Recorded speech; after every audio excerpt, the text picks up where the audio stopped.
पढ़ते थे। इसी तरीके से सदगुरु ने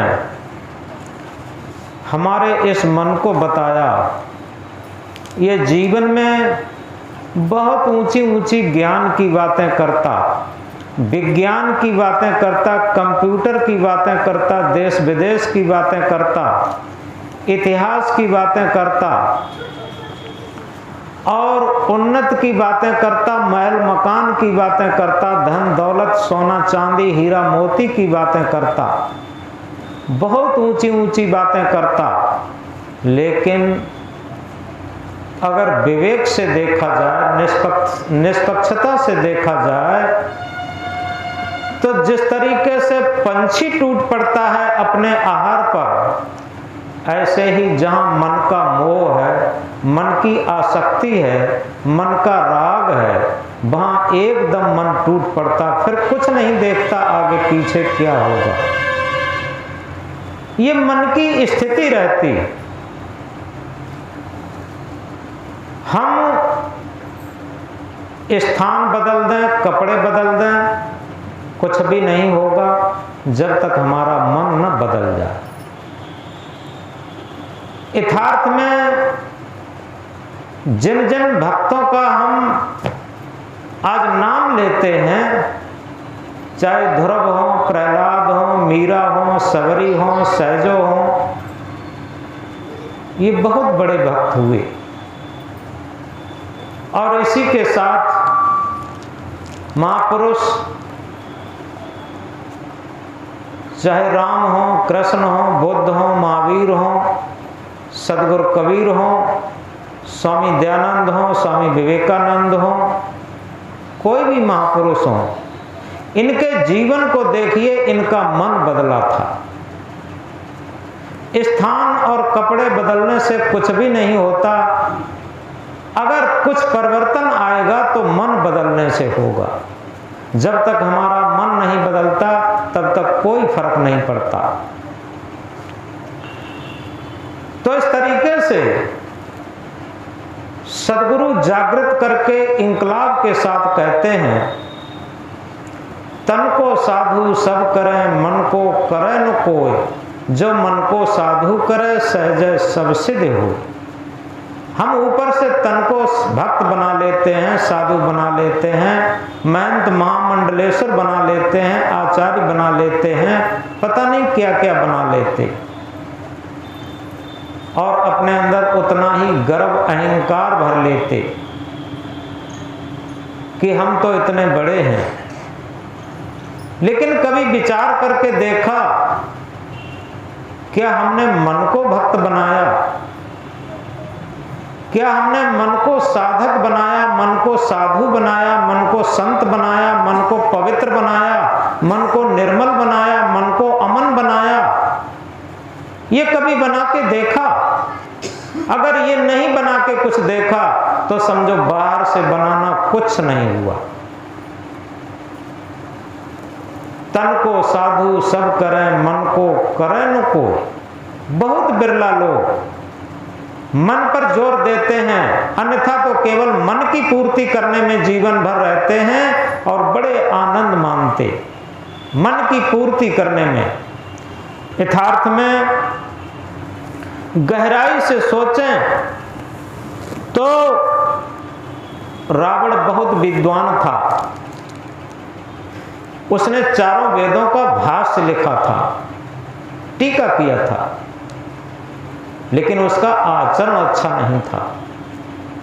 अहंकार था, क्योंकि सोने की लंका थी, धन प्रचुर मात्रा में था, पद का, प्रतिष्ठा का, धन का, दौलत का, ज्ञान का, इसी का तो अहंकार होता। और ये सब अहंकार ही जीवन को पतन करता। जीवन के पतन का कारण केवल अहंकार होता, तो आखिर रावण का क्या हुआ? पतन ही तो हुआ। इसी तरीके से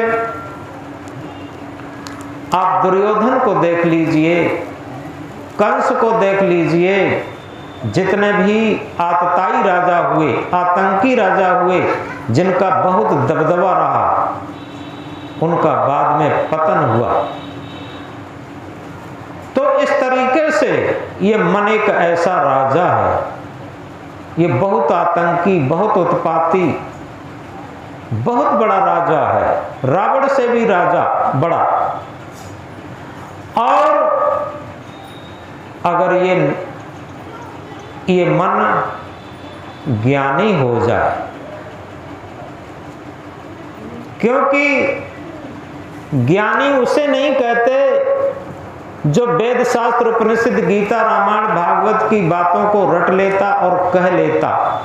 बड़े बड़े लच्छेदार भाषण करने वाले मिल जाते, प्रवक्ता और गायक लोग मिल जाते, लेकिन ज्ञानी किसे कहते हैं? जो निरंतर अपनी गलतियों को देख देख करके निकालने का प्रयत्न करता, जो अपनी गलतियों को देख लेता, वही ज्ञानी, वही मन ज्ञानी हो सकता जो निरंतर अपना निरीक्षण करता। और मन का निरीक्षण कब होगा? मन का निरीक्षण तब होता है जब हमारा मन संसार की आसक्ति से हटना शुरू हो जाता। जब तक संसार के राग से, संसार के मोह से, संसार की आसक्ति से हटना शुरू नहीं होता, जब संसार से हटेगा और तभी भक्ति में डटेगा, साधना में डटेगा, भजन में डटेगा, और सबसे बड़ी है सत्य आत्म स्वरूप में डटेगा, स्थिर होगा। डटने का मतलब स्थिर होगा, क्योंकि जिस तरीके से एक ही चाबी से ताला लगता भी है और खुलता भी है, एक तरफ घुमा दिया ताला बंद हो गया, उसके विपरीत स्थिति में घुमा दिया ताला खुल गया। इसी तरीके से ये मन रूपी चाबी बंधन भी बनाती है और मुक्ति भी बनाती, पाप भी बनाती है और मुक्ति, पाप भी बनाती है और पुण्य भी बनाती। केवल घुमाने की स्थिति पर निर्भर है। अगर हम असत संसार की आसक्ति की तरफ घुमा देते हैं तो बंधन बनना शुरू हो जाता, पाप बनना शुरू हो जाते, और इस मन रूपी चाबी को सत्य आत्म की तरफ घुमा देते, परमार्थ की तरफ घुमा देते, तो पुण्य बनना शुरू हो जाता, मुक्ति बनना शुरू हो जाती। अब ये घुमाना हमारे ऊपर स्थिति है, हम इस मन को किस तरफ घुमाते हैं। इससे मतलब नहीं है कि हम कितनी ज्ञान की बातों को जानते हैं, कितने लोग हमें संत कहते, कितने लोग हमें गुरु कहते। गुरु कहलाने में बड़े मन में गुदगुदी आती, कोई गुरु कह देता तो बड़ा अच्छा लगता, लेकिन यथार्थ में गुरुत्व अंदर से प्रकट होता। जो अपनी अंतरात्मा रूपी गुरु के निर्देशन का सही तरीके से पालन करता, उसके अंदर गुरुत्व जगता। और जो निरंतर मन इंद्रियों की गुलामी में जीवन व्यतीत करता, उसके अंदर गुरुत्व कहां से जगा? तो इसलिए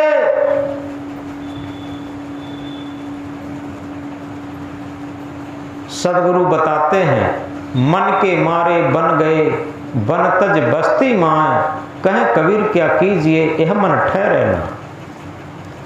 मन के मारे बन गए, इस मन में पिनक आई कि हम जंगल में चले जाएं, वहां तपस्या करेंगे जा करके, लेकिन वहां से हट गए। कई लोग होते हैं घर गृहस्थी के, कुछ झंझटें आने पर, अब वन जंगल तो नहीं है, किसी आश्रम में पहुंच गए तो थोड़े दिन वहां रहे, इधर घर वालों की भी अनुकूलता बढ़ने लगी। अब तो फोन सिस्टम है, फोन गया, बस उनकी प्रतिकूलता खत्म हुई और बस वो कहते हैं घर पे भाई खटपट, चल बाबा के मठ पर, बाबा बताया काम, जोगी रमता राम। वहां सेवा का काम बताया गया, जोगी रमता। उसने कहा कि इतना तो घर पर भी काम नहीं पड़ता, चल दिए। तो इस तरीके से मन के मारे बन गए बनतज बस्ती माए, और वहां से एकदम घर गृहस्थी रूपी बस्ती में फिर आ गए। कहें कबीर क्या कीजिए यह मन ठहरे ना। ये मन ठहरता नहीं, स्थिर नहीं होता। इस मन का स्वभाव होता है कि जहां है वहां टिकता नहीं। गहराई से समझ लें, जिस स्थिति में है उस स्थिति में ये मन टिकेगा नहीं, दूसरी स्थिति चाहता। आप किसी भी स्थिति में कहीं भी हो, लगता है कि तीर्थ यात्रा चले जाएं। एक उदाहरण दे रहे, और जब तीर्थ यात्रा जाते हैं वहां कठिनाई सहते हैं, तब सोचते हैं इससे तो अच्छा घर ही पे था। घर पे आ जाते हैं, लगता है घर में झंझट हुई, किसी आश्रम पर पहुंच जाए। और जब आश्रम पर पहुंचे, वहां सेवा का कार्य बताया गया, जल्दी उठकर नहा धो करके भजन ध्यान पर बैठाया गया। वो सोचते हैं इससे तो अच्छा घर ही था। यहाँ आश्रम पर सादा भोजन, न मिर्च न मसाला, बिल्कुल सादा भोजन। वो सोचते हैं यहाँ तो पेट भी नहीं भरता, घर पे तो अच्छी तरीके से पेट भरता था, खूब नमक मिर्च मसाला, अचार चटनी और ये सब कुछ मिलता था। इसलिए मन जहां है वहां नहीं टिकता, वो दूसरी कल्पना करता। यथार्थ में भजन केवल मन का है, भक्ति केवल मन की है। कहा जाता है आदत बुरी सुधार लो बस हो गया भजन, मन को जरा मार लो बस हो गया भजन। खराब आदतों का सुधर जाना ही भजन है।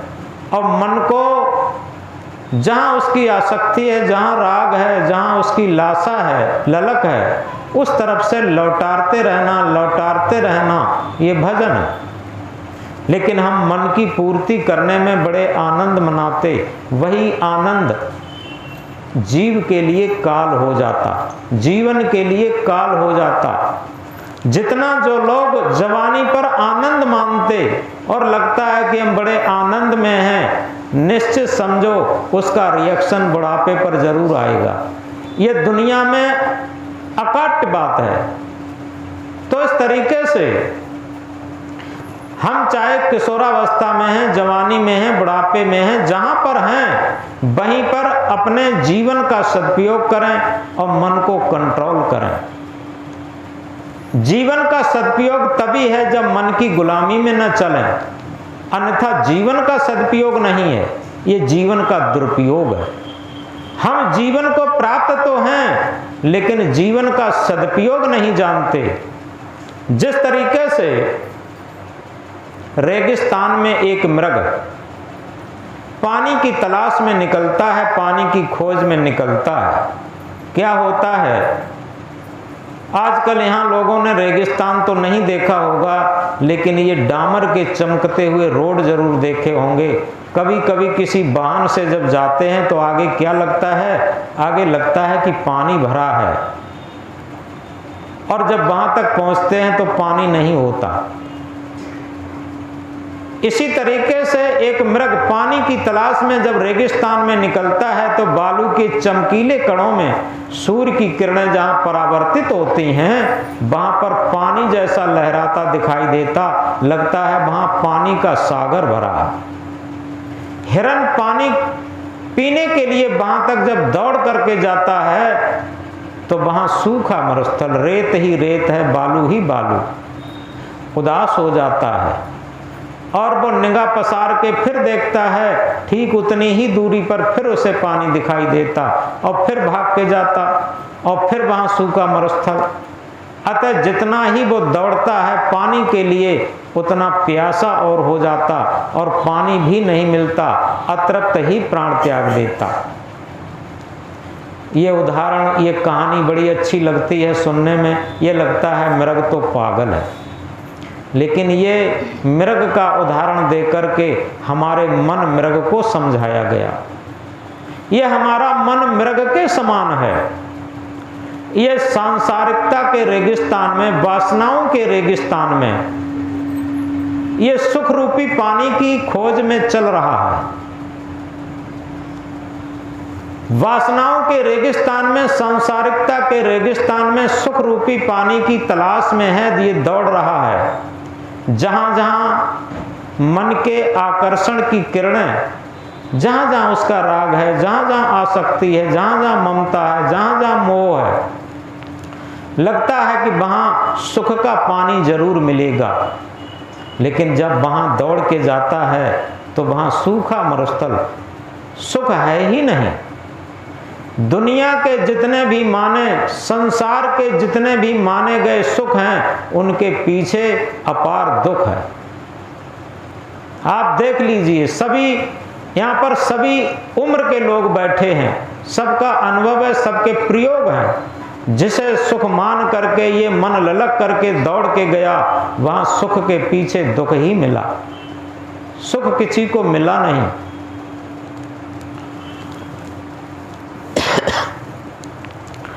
तो इस तरीके से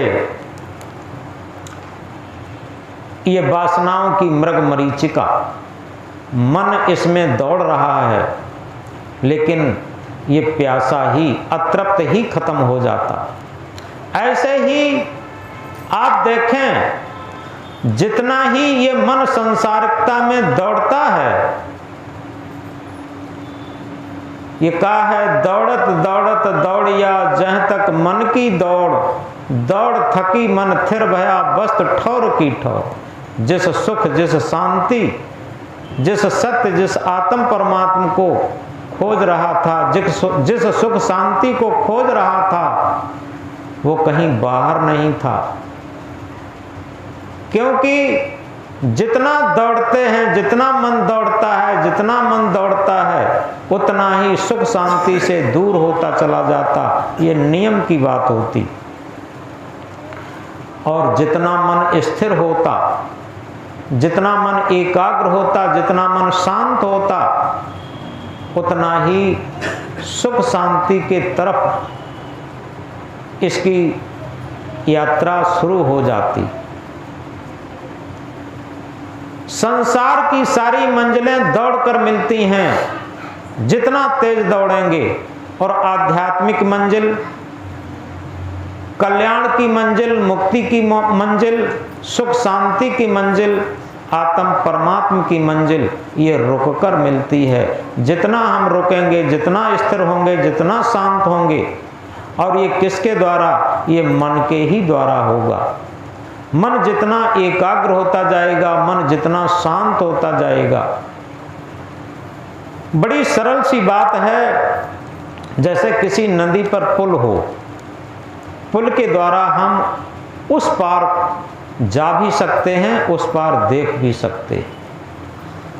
और अगर पुल को हटा लिया जाए तो नदी के इस पार ही रह जाएंगे। इसी तरीके से ये मन हमें असत संसार से जोड़ने का पुल है। हमें क्या है? जो सत्य आत्मा, वही तो हम हैं। हम इस बात को गहराई से समझें। ये धर्म क्षेत्र का, भक्ति क्षेत्र का, आध्यात्म विज्ञान का सबसे पहला और सबसे अंतिम प्रश्न है कि हम कौन हैं। हम ये शरीर नहीं। देह को मैं मानना सबसे बड़ा ये पाप है। देह को मैं मानना सबसे बड़ा ये पाप है। सब पाप इसके पुत्र हैं, सब पाप का ये बाप है। हम पूरे जीवन अपने को शरीर ही मानते रहे, देह ही मानते रहे, और देह के लिए, इंद्रियों के लिए, मन के लिए ही जो कुछ भी कार्य किए वो सब करते रहे, उनकी पूर्ति में ही लगे रहे। और उनकी पूर्ति में हमने पाप पुण्य को भी नहीं समझा। लेकिन सूत्र क्या कहता है? देह को मैं मानना सबसे बड़ा ये पाप है। दुनिया के जितने पाप हैं यहीं से शुरू होते। सब पाप इसके पुत्र हैं, सब पाप का ये बाप है। क्या? कि हम शरीर हैं, हम इंद्रिय हैं, हम मन है। ये शरीर, इंद्रिय, मन, ये अपने को मानना, यही सबसे बड़ा पाप है। और इनकी पूर्ति करना भी सबसे बड़ा पाप है। अतएव हम इस बात को गहराई से समझें। हालांकि ये कई बार बताया होगा कि हम किसी मकान में रहते हैं। ये कोई नहीं कहता कि हम मकान हैं। आज तक कोई, चाहे वो पढ़ा हो न पढ़ा हो, ज्ञान जानता हो न जानता हो, भक्त हो अभक्त हो, कोई भी हो, क्या कहता है? ये मकान मेरा। और सूत्र होता है मेरी चीज हमसे अलग होती, मेरा मकान हमसे अलग, मेरी दुकान हमसे अलग। इसी प्रकार मेरा पैंट, मेरी शर्ट, मेरा कुर्ता, मेरी धोती, ये सब हमसे अलग है। मेरा गहना, गहना हम नहीं, गहना हमारा है, ये हमसे अलग है। इसी तरीके से मेरा हाथ, मेरा पाँव, मेरा सिर, मेरा बदन, यानी शरीर मेरा, हम शरीर नहीं। अगर कोई आज तक नहीं कहता कि हम शरीर में दर्द है, बताओ कोई कहा हो? बड़ी सरल सी बात, क्या कहते हैं कि मेरे शरीर में दर्द है। शरीर मेरा है, जिस तरीके से मेरा कोट, मेरी पैंट, मेरी शर्ट, ये मेरे हमसे अलग हैं, इसी तरीके से मेरे शरीर में दर्द है। ये शरीर मेरा है और उसमें दर्द है, ये जानने वाला कौन? मैं हूं सत्य आत्मा। इस शरीर में रहने वाला, इस शरीर रूपी मकान में रहने वाला जो चेतन जीव है, जो सत्य आत्मा है, जो ड्राइविंग सत्ता है, वही तो सुप्रीम पावर है, वही तो सत्य आत्म परमात्मा है, और वही तो हम हैं। पहले भी बताया था, कहते लोग शरीर में रहते देव तमाम, कहते लोग शरीर में रहते देव तमाम, निकलो जीव शरीर से कोई ना आवत काम। तमाम लोग कहते हैं कि शरीर में तमाम देवी देवताओं का वास है, और चाहे देवी देवताओं की रोज दोनों टाइम कितनी भी पूजा की हो, और जिस दिन इसके अंदर से चेतन सत्ता निकल जाए, आत्म सत्ता निकल जाए, कोई देवी देवता छाती ठोंक के नहीं खड़ा होता कि चिंता मत करो, चेतन सत्ता, आत्म सत्ता निकल गई, निकल जाने दो, तुमने हमारी बहुत पूजा की, तुमने हमारी बहुत सेवा की, बहुत भोग लगाए, आज से तुम्हारे शरीर को हम संचालित करेंगे। चाहे वो देवी देवताओं का ही शरीर रहा हो, चाहे वो राम का हो, कृष्ण का हो, ब्रह्मा का हो, विष्णु का हो, महेश का हो, किसी का शरीर रहा हो, उसके अंदर से जो ड्राइविंग सत्ता जिस दिन निकल गई, और वो मिट्टी के मिट्टी रह गए बस। तो इस तरीके से इस बात को बड़ी गहराई से समझना है। अगर हम जिस दिन और जिस क्षण हम ये समझने लगेंगे कि हम आत्मा, हम शुद्ध चेतन हैं, ये कथनी की दृष्टि से नहीं, रहनी की दृष्टि से ये अनुभव अपने अंदर होने लगे कि हम आत्मा हैं, उसी दिन से हमारा मन एकाग्र होने लगेगा। इस बात को गहराई से समझें, क्योंकि मन के पीछे तन की गाड़ी चौड़े में जाम भई। इस मन के पीछे ये शरीर की गाड़ी वास्तव में, चौड़े कहते हैं कि इस संसार के चौड़े में जाम होती, नष्ट होती। तो इस तरीके से किसके पीछे? इस मन के पीछे। और अगर आत्मा के पीछे चला जाए, वही तो सत्य सत्ता है, वही तो आत्म परमात्मा है, तो हमारा ये मन भक्त बन सकता, हमारा मन ये साधक बन सकता, हमारा मन ये साधु बन सकता, हमारा मन ये एक, जिसे कहते हैं तेरे पूजन का भगवान बना मन मंदिर आलीशान। कभी विचार करके भी देखा, ये मन मंदिर, अगर मेरा ये मन मंदिर बन जाए, पवित्र मन बन जाए, और किसके पूजने का? भगवान को पूजने का, आत्म परमात्मा के पूजने का मन मंदिर ये बन जाए, तो निश्चित है ये मन बहुत ऊंची चीज हो जाए। लेकिन ये मन मंदिर कहाँ बन पाता?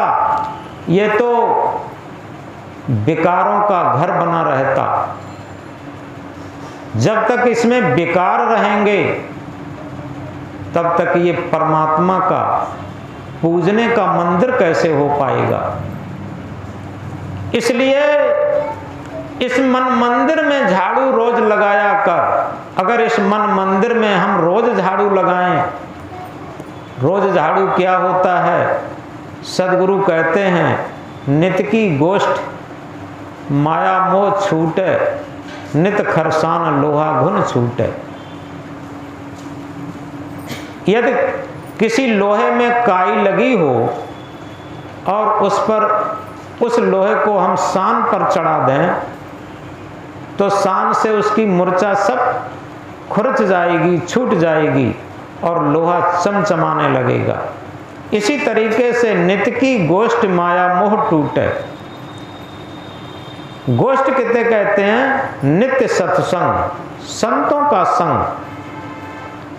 सत्संग बहुत ऊंची चीज होती है। सत्संग से हमें सत्य का बोध होता।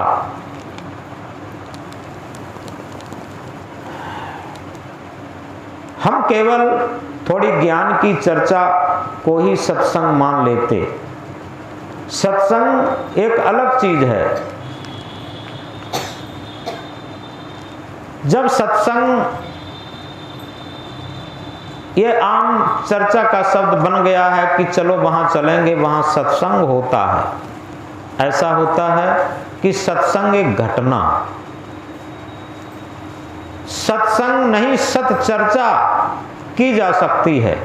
सत्संग जब होता है तब व्यक्तिगत होता, संतों के जीवन का प्रभाव पड़ता अंदर अंदर। आप देखें, जिसे रत्नाकर डाकू कहते हैं, सबने नाम सुना है। और एक दिन उसका काम ही था लूटपाट करना। एक तरफ सप्त ऋषि आ रहे थे। रत्नाकर डाकू ने कहा कि महात्मा लोगों, अपना दंड कमंडल झोला झंडा पैसा टका जो कुछ है वो सब रख दो। तो बूढ़े बूढ़े संत महात्मा ऋषि मुनि थे, उन्होंने तुरंत रख दिया बिना देरी किए। अब उस बदमाश के आगे, उस डाकू के आगे कौन क्या कहे, रख दिए।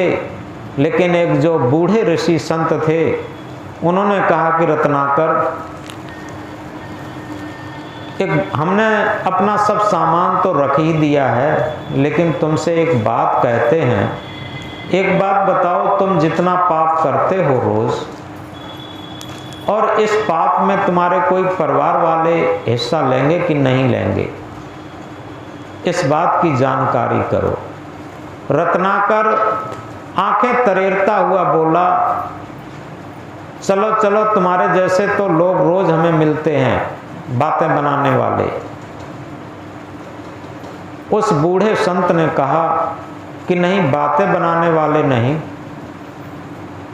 तुम समझते हो कि हम यहां से चले जाएंगे, ऐसा कुछ नहीं। हमारे पास पानी खींचने के लिए रस्सी है, हम लोगों को रस्सी से बांध दो।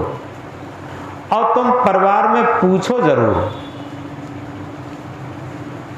उसके मन पर थोड़ा प्रभाव पड़ा, और जब मन पर प्रभाव पड़ा तो उनने महात्मा लोगों के पास, सबके पास एक एक रस्सी थी। पहले पुराने जमाने में कुएं से पानी भरा जाता था। उन रस्सी से सब महात्माओं को एक एक पेड़े से बांध दिया।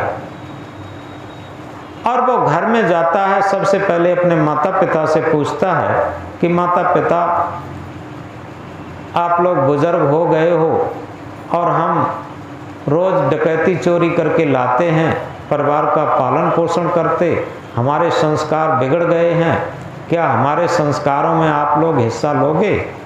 माता पिता ने कहा, बेटा तुम मेरी इकलौती संतान थे, हम तो समझते थे कोई तुम धंधा बिजनेस करते होगे, हम कहाँ चाहते हैं कि तुम ये चोरी डकैती करो।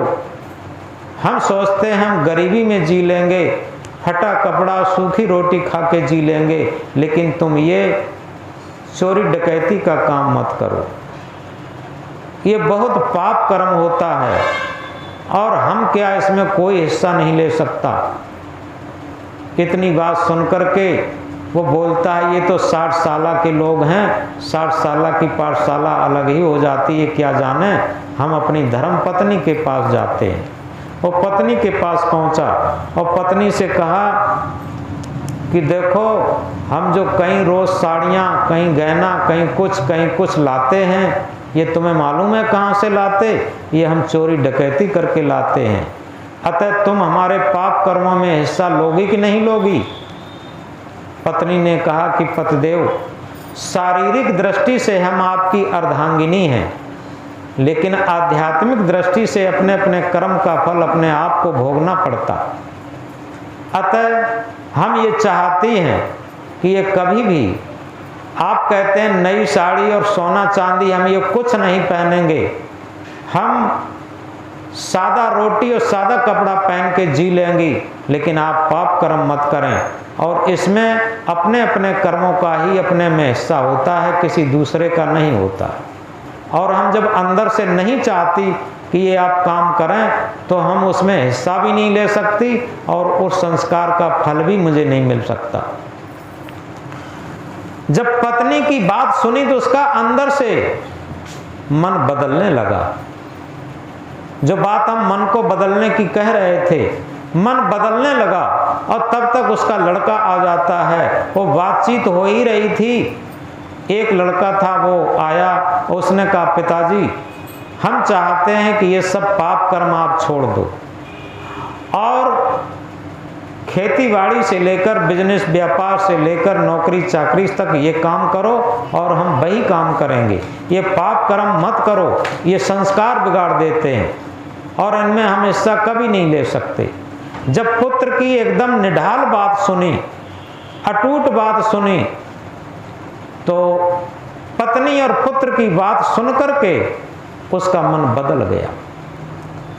मन बदल जाता है और जब मन बदल गया तो वो जाता है, सबसे पहले उन संतों को जो बांध के आया था, उन ऋषियों को, सप्त ऋषियों को डोर से बांधा था, उसने खोला जा करके और उनके चरणों में गिर पड़ा और क्या कहता है कि गुरुदेव आपने मेरी आंखें खोल दी। आंखें खोल दी, आज उसकी आंख खुल गई और आंख खुल गई, उसके अंदर विवेक की किरण फूट गई, उसके अंदर ज्ञान की किरण फूट गई और उसी दिन से उसने संकल्प लिया, आज से हम कोई भी चोरी डकैती क्या कोई भी गलत काम ऐसा नहीं करेंगे जिससे कि किसी को कष्ट हो, किसी को दुख हो।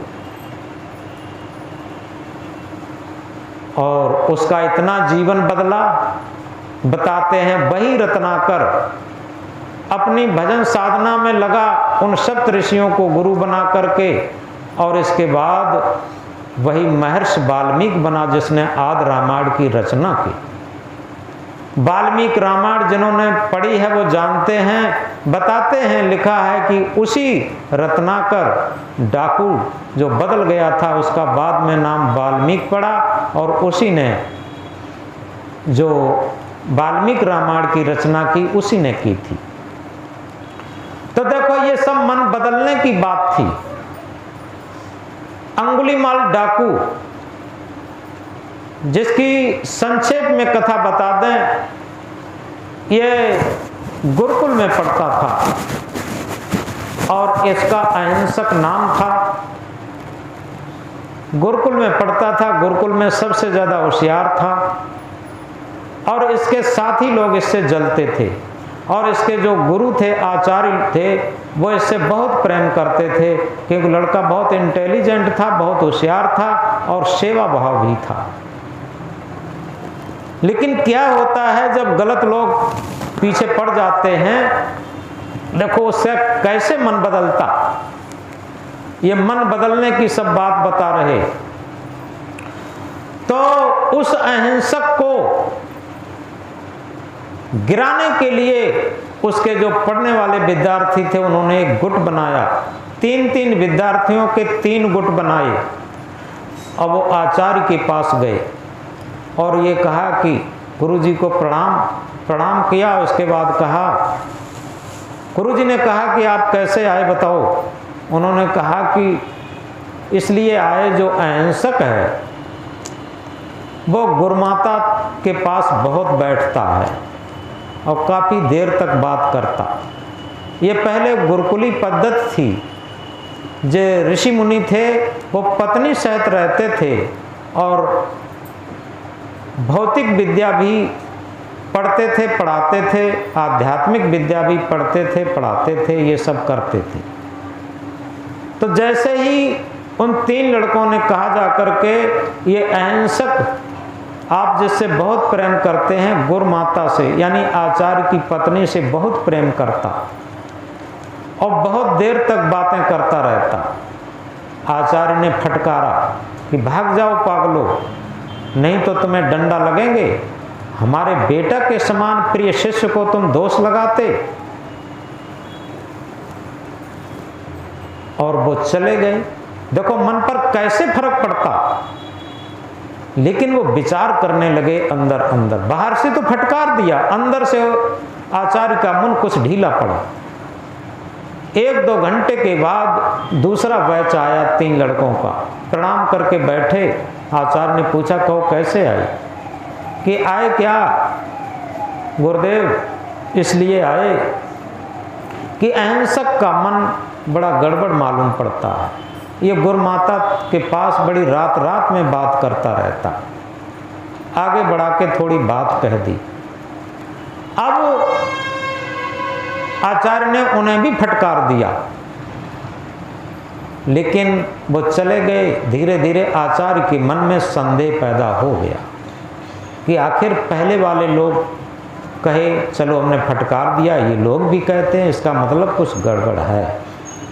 2-3 घंटे के बाद तीसरा बैच गया। उन्होंने वही बात दोहराई, गुरुदेव मैंने हंसी टौल की बातें करते देखा, इन लोगों को हंसते देखा आपस में, और ये अच्छा नहीं लगता। ऐसी बातें कहीं। गुरुजी ने उनको भी भगा दिया, लेकिन अंदर पूरा डाउट हो गया, संदेह हो गया। देखो गुरुजी का मन बदल गया। कैसे मन बदलता? क्योंकि वो सब पत्नी गृहस्थी में गुरु थे, उनके अंदर इतना विवेक नहीं जगा था, और उनका मन जब बदल गया और उसी वर्ष गुरुकुल की शिक्षा पूरी होनी थी। अहिंसक ने, सभी विद्यार्थियों ने बड़े अच्छे नंबर लाए, लेकिन अहिंसक का पूरे गुरुकुल में सबसे टॉप क्लास में नंबर था। गुरुजी अंदर अंदर अब उससे जलने लगे। अब जल रहे हैं तो सब लोगों ने धीरे धीरे वहाँ से जाने लगे। अहिंसक ने कहा कि गुरुदेव हम आपको कुछ दक्षिणा में देना चाहते हैं, और आपकी कृपा से मैंने बहुत अच्छे नंबर पाए। तो गुरुजी ने कहा तू दक्षिणा नहीं दे पाएगा, तू भाग जा यहाँ से। उसने कहा, उसका कोई अंतर नहीं था मन में। अहिंसक ने कहा गुरुदेव मैं बिना दक्षिणा के नहीं जाऊंगा, मैं दक्षिणा जरूर दूंगा कुछ न कुछ। तो उन्होंने, आचार्य ने कहा अगर तू दक्षिणा ही देना चाहता है तो मैं मांगूं वो देगा? उसने कहा हाँ गुरुदेव देंगे। 3 बार कहे तो देंगे, तो 3 बार उसने कह दिया कि हम देंगे। अब वो आचार्य क्या कहते हैं कि अगर तुझे दक्षिणा में देना है तो ऐसा कर, तलवार से 1000 लोगों के सर कलम करके सर कलम कर दे, ये मैं दक्षिणा में लेना चाहता। अब जैसे ही आचार्य की ये बात सुनी, वो अंदर से थरथरा गया, पसीना पसीना हो गया, कांप गया। उसने हाथ जोड़ते हुए कहा कि भगवान हमारे पूरे परिवार बिल्कुल सात्विक है और मेरा नाम अहिंसक है, हम ये काम कैसे कर पाएंगे? आचार्य ने कहा मैंने पहले ही कह दिया था कि तू नहीं दे पाएगा दक्षिणा, तू भाग जा। अब उसके अंदर मन अब उसका बदला, मन क्रोध से अभिभूत हो गया कि इन्होंने हमें कौन सा अपराध दे दिया, कौन सा दंड दे दिया, मैं क्या करूं? अगर इनसे कुछ कहता हूं तब भी संसार में अपयश है, 1000 आदमियों को मारता हूं तब भी अपयश है, अब मैं क्या करूं? अब वो भाग जाता है, किंग कर्तव्य मूढ़ हो गया, उसका मन पागल जैसा हो गया 2-3 दिन तक उसने भोजन ही नहीं किया। अब उसके खोपड़ी पर ये पागलपन सवार हो गया। अब वो तलवार लेकर के और आदमियों को मारना शुरू कर देता, लेकिन वो भूल जाता कितने आदमी मारे। धीरे से जिसको मारता उसकी अंगुली काट करके और एक धागा में पिरो करके अपने गले में डालने लगा। उसने हत्यारे का रूप ले लिया। इस तरीके से अंगुलियों की माला पहनने वाला अंगुली नाम उसका पड़ गया। अब बहुत बड़ा डाकू बन गया। लोग सब भयभीत रहने लगे। इधर महात्मा बुद्ध का उधर भ्रमण चल रहा था। उसी जंगल की तरफ महात्मा बुद्ध जा रहे थे और एक बूढ़ी माँ उधर से भागती हुई आ रही थी। महात्मा बुद्ध को रोका कि महाराज उधर मत जाइए, उधर अंगुली माल डाकू रहता है, आदमियों को मार मार करके उंगलियों की माला पहन रखी है और आपको भी नहीं बख्शेगा। लेकिन महात्मा बुद्ध अपनी गंभीरता से उधर की ही तरफ चले गए और चले गए। जंगल की झाड़ियों से तलवार नंगी लेकर के अंगुलीमाल जैसे ही दौड़ता हुआ निकला और उसने कहा, ऐ जाने वाले पथिक रुक जा। महात्मा बुद्ध थोड़ा स्थिर होकर के रुके और रुक करके ये कहा कि भाई मैं तो रुक गया, लेकिन तू कब रुकेगा।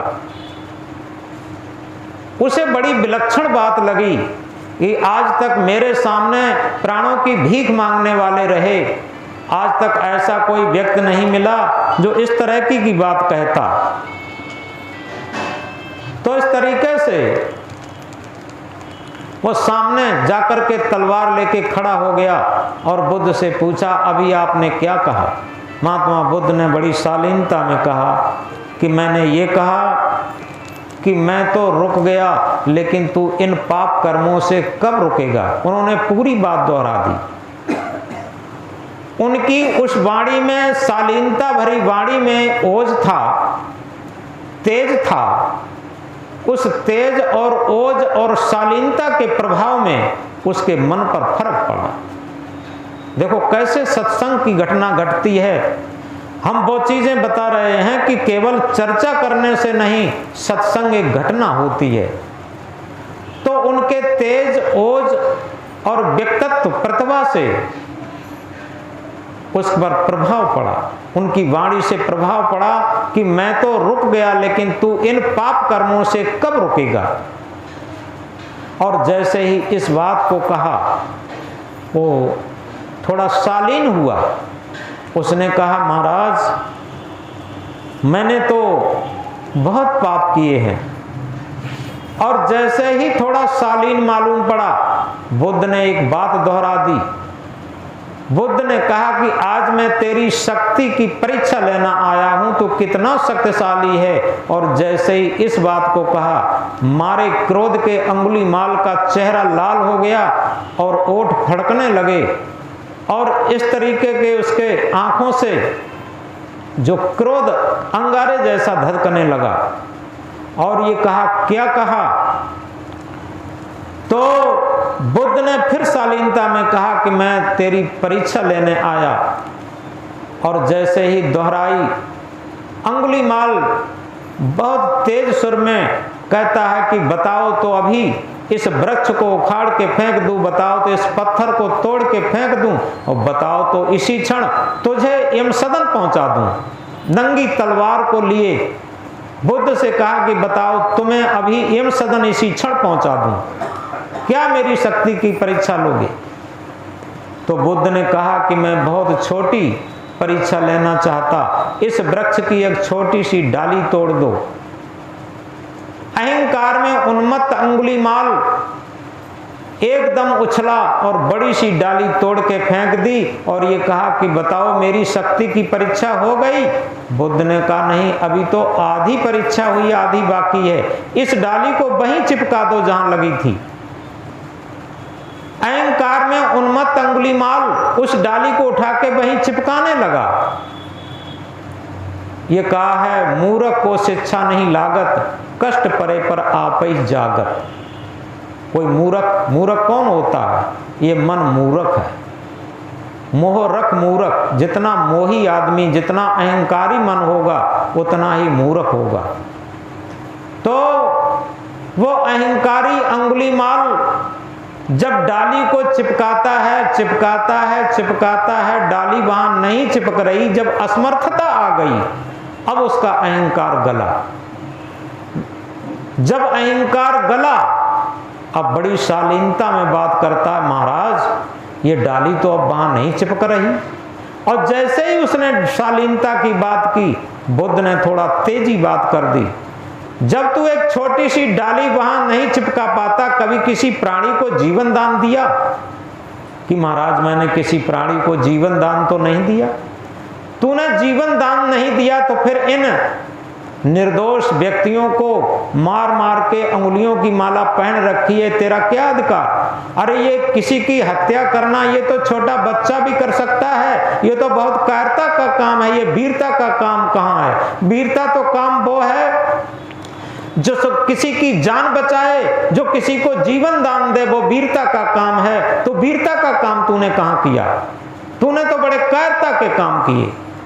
और जहां इस बात को बुद्ध ने कहा, अंगुलीमाल का अहंकार पहले से गल चुका था और उसके अंदर एकदम जिसे कहते हैं सत्संग यानी सत्य के संग की धारा फूट पड़ी और अंगुलीमाल आंसुओं से रोने लगा और बुद्ध के चरणों में गिर पड़ा और ये बोला कि महाराज हे गुरुवर, मैंने तो बहुत पाप कर डाले, मैं तो बहुत पापी हूं।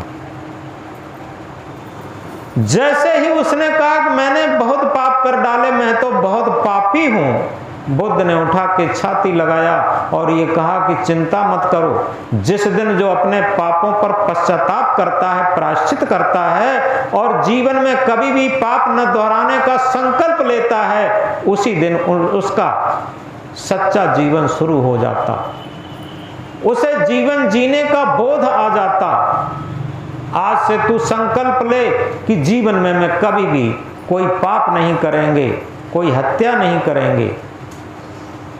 तो अंगुलीमाल ने बुद्ध के सामने ये संकल्प लिया कि अब आज से मैं कोई भी हत्या, कोई भी पाप, किसी प्रकार का कुछ भी नहीं करेंगे और एक ऐसा जीवन जिएंगे जिससे कि हमारे जीवन से कोई तंग ना आ जाए। तो वही देखो अंगुलीमाल का मन बदला और वो एक भिक्षुक के रूप में हो गया, एक साधक के रूप में आ गया। तो धीरे धीरे हमारा जब मन बदलता है तभी सत्य का संग होता है, और जब मन नहीं बदलता, और इसीलिए तो कहा धीरे धीरे धीरे धीरे आत्मा का संग कर। ये मन जब आत्मा के संग करना लगेगा तो निश्चित है ये मन बदलने लगेगा। ये मन आत्मा का साथ काम करता, ये मन तो सांसारिक वासनाओं का, सांसारिक कुचालों का साथ करते करते इसके अंदर कुसंस्कार भर गए, और जितना कुसंस्कारी मन होगा उतना ही कुमन होगा। जितना ही कुमन यानी गंदा मन होगा उतना ही हमें कष्ट देगा, दुख देगा। और वही मन जब सत्संग के द्वारा उन सारी बुराइयों को धुल देता, उन सारी बुराइयों को छोड़ देता, प्रायश्चित करता, तो जब अच्छाई पर चलने लगता है तो वही मन जब सुमन बन जाता, निर्मल मन बन जाता, पवित्र मन बन जाता, तो वही भक्त हो जाता। तो इस तरीके से सत्संग के द्वारा मन बदलता है। देखो मीरा का भी मन बदला था, सबरी का भी मन बदला था, सहजो का भी मन बदला था। सहजो जिसके चरणदास जी गुरु थे, तो सहजो की भी शादी होने की तैयारी चल रही थी। सहजो अपने कमरे में कुछ कर रही थी। चरणदास गुरुजी बाहर से निकलते हैं, उस घर में आना जाना था। उन्होंने एक पंक्ति दोहराई, क्षणिक सुख के कारण काहे समारे मांग। केवल इतना कहा और इतने में ही उसका जीवन बदल गया। सहजों का ये भी सबरी की तरीके से महान संत, महान साधक, महान भक्त बने। तो इस तरीके से जब हमारा मन बदलता है, मन का पैठ बदलता है, तब हम भक्ति की तरफ आते हैं, मुक्ति की तरफ आते हैं, आत्म परमात्मा की तरफ आते हैं, ध्यान साधना की तरफ आते हैं। और जब तक मन नहीं बदलता तब तक कुछ नहीं बदलता। तो इस तरीके से समय भी पूरा हो गया है। हम बात एक कह रहे थे, बड़ी महत्वपूर्ण बात थी। क्या? इस मन के संबंध में कि हम बाहर से ड्रेस बदल सकते हैं, स्थान बदल सकते हैं, पद बदल सकते हैं, प्रतिष्ठा बदल सकते हैं। क्या कभी विचार करके देखा हमारा मन कितना बदला? हमारा जितना मन बदलता चला जाए और मन बदलने का संकेत कैसे मिले, हमारा मन बदला कि नहीं बदला, संकेत तब मालूम पड़ेगा जिन भक्तों का, जिन महापुरुषों को जिन्हें हम आदर्श मानते हैं, उनके मन के तरफ देखिए। आखिर उनका जीवन कैसा था, उनका मन कैसा था, वे किस तरफ चल रहे थे? सत्य की तरफ चल रहे थे कि असत्य की तरफ चल रहे थे? धर्म की तरफ चल रहे थे कि अधर्म की तरफ चल रहे थे? वो आत्मा की आवाज के अनुसार उनका मन चल रहा था या उनका जीवन मन की गुलामी में चल रहा था? इस बात पर हम विचार करें तो निश्चित हमें संकेत मिलेगा कि हमारा मन कितना बदला, हमारे पास धन कितना हुआ, मकान महल कितना हुआ और सोना चांदी कितना हुआ, ये तो सबको पता होगा। लेकिन क्या ये कभी पता है कि हमारे अंदर हमारा मन कितना बदला? हमारा मन पिछली साल की अपेक्षा इस साल कितना अच्छा बना, निर्मल रहा, पवित्र रहा, भजन भक्ति में कितना लगा? और होता तो ये जाता है कि ज्यों ज्यों काया होए पुरानी और ममता पैते चढ़े जवानी, उल्टा होता चला जाता। बचपन में, किशोरावस्था में, जवानी में मन इतना उलझा हुआ नहीं रहता, क्योंकि जवानी में जो हमारे मन के क्रियाकलाप रहते हैं उनके अनुसार फिर बुढ़ापे में जब शरीर इंद्रियां काम नहीं करती, अब मन उलझ जाता। क्यों उलझ जाता? कि पिछले जो संस्कार हैं वो भी हमारे मन को कचोट रहे और वर्तमान में इतनी जागरूकता भी नहीं है कि उन संस्कारों को पाटने का काम किया जा सके, उन संस्कारों के विरोध में हम अच्छे संस्कारों को निर्मित करने का काम कर सकें। इसलिए उलझा उलझा मन और हो जाता। और बुढ़ापे पर मन तभी सुलझ सकता कि हमारा मार्ग बदल जाए। जब दिशा बदल जाएगी तो दशा भी बदल जाएगी। ये सूत्र की बात है। क्योंकि हम केवल क्या दिशा जानते हैं? धन की दिशा जानते हैं कि धन अधिक हो जाए, ये दिशा जानते हैं। पद की दिशा जानते हैं, हमारा ऊंचा पद हो जाए। लेकिन कभी विचार के देखा कि हमारे मन की दिशा किधर है, हमारा मन का चिंतन किधर है? हम अगर एक कॉपी कलम लेकर के बैठ जाएं अपने मन को समझने के लिए और आध घंटा 15 मिनट एक कागज पर जो भी मन में आए वो लिखते जाएं, जो भी मन में आए वो लिखते जाएं, जो भी मन में आए वो लिखते जाएं ईमानदारी से।